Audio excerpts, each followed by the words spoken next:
ఎన్నికలలో కూటమి ప్రభుత్వం ఇచ్చిన మాట ప్రకారం బీసీలకు రక్షణ చట్టాన్ని కల్పిస్తున్నందుకు రాష్ట్ర పాలక ప్రభుత్వానికి బీసీ చైతన్య వేదిక కార్యవర్గం ప్రత్యేక ధన్యవాదాలు తెలియజేశారు. స్వాతంత్రం వచ్చినప్పటి నుంచి కూడా ఇప్పటి వరకు ఆధిపత్య కులాల రాజకీయమే ఇక్కడ నడుస్తుంది. అన్ని రంగాల్లో వెనుకబడినటువంటి బీసీలను ఇంకా అణగదొక్కే ప్రయత్నమే జరుగుతుంది.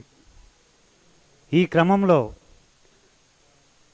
రాబోయే స్థానిక సంస్థలలో రిజర్వేషన్లను జనాభా ప్రాతిపదికన పెంచాలని బీసీ చైతన్య వేదిక ద్వారా డిమాండ్ చేస్తున్నాం.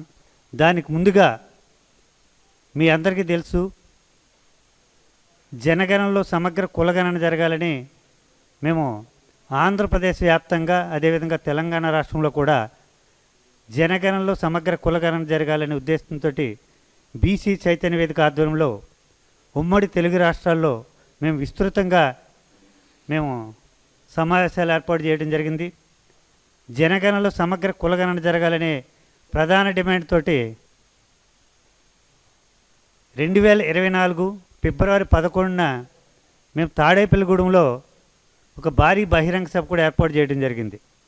తర్వాత ఎలక్షన్స్ అయిన తర్వాత స్థానిక సంస్థల్లో రిజర్వేషన్లు ఏర్పాటు చేయాలనే ప్రధాన ఎజెండాతోటి బీసీ చైతన్య వేదిక కార్యక్రమం మేము చేపట్టడం జరుగుతుంది.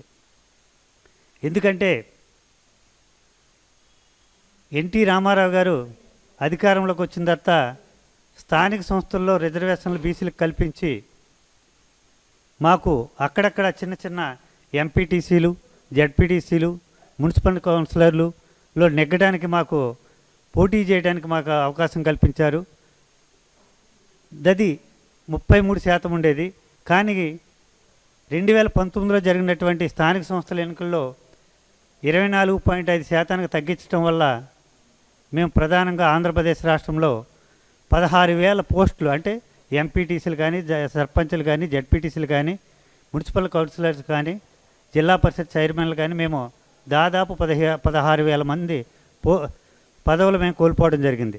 కనుక మేము ప్రధానంగా ఒకే ఒక ఎజెండాతోటి జనగణనలో సమగ్ర కులగణన జరిపి ఎవరి ఓటా ఎంతో తేల్చిన తర్వాత స్థానిక సంస్థలకు ఈ ఆంధ్రప్రదేశ్ ప్రభుత్వం వెళ్ళాలని, అప్పటి వరకు జనగణనలో సమగ్ర కులగణన జరిగే వరకు స్థానిక సంస్థల ఎన్నికలు జరపొద్దని ఈ సందర్భంగా మేము డిమాండ్ చేస్తున్నాం.